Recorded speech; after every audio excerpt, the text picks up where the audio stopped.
Alors, si vous voulez bien, dans la Haftara que nous lirons ce Shabbat, c'est vrai qu'il y a beaucoup de choses à signaler. On les signale au fur et à mesure. D'abord, Abraham, déjà dans la paracha, avant de voir la Haftara, qui symbolise, on l'a dit, on l'a répété, il faudra que je le redise Shabbat d'ailleurs, si Dieu veut, qui symbolise l'homme de la paix, l'homme du chesed, de la bonté. On sait qu'Abraham Avinu, c'est incroyable, c'est qu'il part en guerre. Il part en guerre pour aller sauver le premier otage de l'histoire biblique, du peuple juif, enfin du peuple hébreu, enfin il n'y avait pas encore de peuple, mais on va dire du premier hébreu, c'est évidemment son neveu Lot.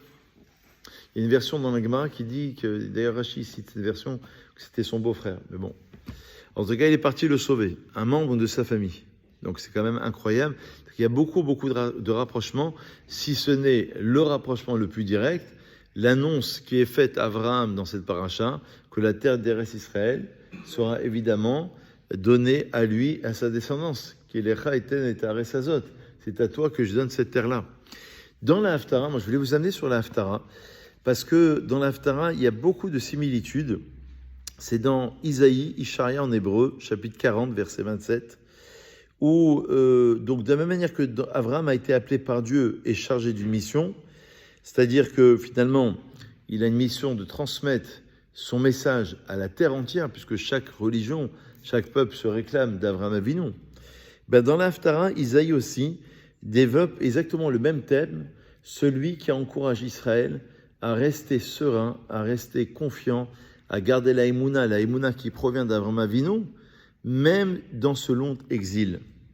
Même lorsque les nations refusent obstinément de l'entendre. C'est le sujet de l'Haftara. Et pour ce faire, je voudrais vous traduire quelques petits passages, parce que l'Haftara, elle est aussi importante, on va dire. Il y a des messages qui sont extrêmement forts, qui sont en relation avec ce que l'on vit actuellement. Dieu lui dit, « Tu es mon serviteur, je t'ai choisi et ne t'ai pas repoussé. N'aie crainte, car je suis avec toi. Ne t'égare pas, car je suis ton Dieu. Je t'ai affermi, même aidé, même soutenu par ma main droite et juste. » Donc je crois que ce texte il peut résonner dans nos oreilles quand les rabbinim en Eretz Israël rappellent le Rambam qui donne 3 conseils lorsqu'on part en guerre de réciter Shema Israël. La Gemara dans Sota, la page 42, elle évoque cette idée. Elle dit que lorsqu'on part en guerre, il faut dire Shema Israël. Ça veut dire que tu es rattaché à Dieu. Tu fais les 7 mitzvahs là, parce qu'il y a une mitzvah de la Torah, et la mitzvah d'être attaché à Dieu, de garder l'unité et de ne pas avoir peur. Al-Tira. Ça, c'est déjà écrit dans le texte de la Torah. C'est repris dans le texte de l'Haftara, dans Isaïe, chapitre 40, verset 27, mais un peu plus maintenant, puisqu'il est dit Al-Tira qui est Mechani, Al-Tishta qui est Ani Elohecha. N'aie crainte, je suis avec toi, dit Dieu. Tu n'as aucune crainte à avoir. Il y a même, j'écoutais un rav en Eretz Israël qui disait que chaque soldat, c'est très Rav Kook comme idée, est associé à chaque bachon yeshiva qui étudie. Il y a comme une ardoute qui se fait, qui est en relation directe entre celui qui part en guerre et celui qui part aussi en guerre à travers son étude, c'était Elim. Et il y a une forme d'association entre les deux. Ça, c'est extraordinaire. Parce que la Torah, évidemment, elle protège. Et là, le Rambam, il assure qu'il n'aura aucun mal. Le Rambam, il assure qu'il n'aura aucun mal. Il part dans cette mission, il fait Shema Israël, il proclame l'unicité de Dieu, il pense qu'il va faire une mitzvah, Kiddush Hashem, aussi de sanctifier le nom divin. Il est protégé absolument. Et dans la Haftara, il y a aussi un autre texte un peu plus loin qui dit, verset 14, « N'aie crainte, Jacob, peuple d'Israël, car je te viendrai en aide, parole de Hachem, et te délivrerai. » Donc la paracha de Lech Lecha qui parle de cet otage, Lot, qui a été le premier, qui a été sauvé par Abraham Avinu, lequel Abraham qu'on voit à travers la bonté, évidemment il y avait cela, mais on connaît un peu moins la facette d'Abraham guerrier. Il part en guerre littéralement. Et dans la Haftara, Dieu promet à travers le prophète Isaïe, Al-Tirei, mettez Israël, Ani Azartir, Neum Hashem Egoaler Kedosh Israël. Encore une fois, n'aie crainte, peuple d'Israël, car je te viendrai en aide. J'ai fait de toi, etc. Tu battras et boiras les montagnes et les collines, tu les rendras comme la balle, littéralement. Et à la fin de l'Haftara, évidemment, c'est la promesse que et toi, tu te réjouiras en Hachem, dans le sein d'Israël, tu te glorifieras. Donc je crois que c'est une annonce qui est quand même, qui est quand même incroyable, qui résonne.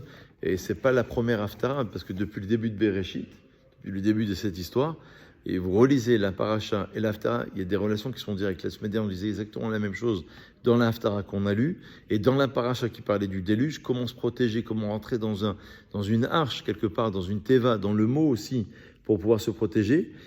Et il y a aussi l'indication, évidemment, du Lech Lecha, puisque c'est la Haftara de Lech Lecha. Et Lech Lecha, c'est vas-y, ça veut dire pars. Si tu dois quitter, finalement les tiens pour y aller.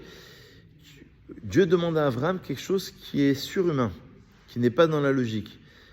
Je m'explique, il lui demande de quitter son pays natal, de quitter sa patrie, sa famille. Le Rambam, il dit que lorsqu'un guerrier, aujourd'hui un Chayel, il part en guerre, et bien quelque part, le Rambam dit, il ne doit plus penser à cela. C'est un peu difficile ce que je vous dis, mais ça veut dire c'est comme si qu'il se détachait un petit peu le Lech Lecha d'Avraham, mais Avicha, la maison de ton père, il se détache de tout ça. Ni il pense à sa femme, ni il pense à ses enfants, il part à la guerre. Et là, il va réussir. C'est-à-dire que il peut plus avoir ce sentiment, il faut qu'il ait un autre sentiment. C'est-à-dire que finalement, il protège évidemment les frontières d'Israël. Hier soir, quand on rappelait, encore aujourd'hui d'ailleurs, c'est Rachel pour quelques minutes, Rachel qui est la matriarche qui sauve Israël. Hier soir, on a rappelé toute cette idée qui est enterrée sur le chemin de Bethléem, derrière Bethléem, et qui accompagne les enfants d'Israël en cheminement, ça veut dire dans tout le cheminement de la galoute. Rachel, la femme de Yaakov Avinu, c'est exactement la même idée. C'est-à-dire qu'on a tous les symboles, cette semaine en particulier, les Nishmat Arav Pinchas Teboul, et on a tous les symboles de tous ces grands protecteurs. Voilà une petite réflexion, on va s'arrêter sur cela.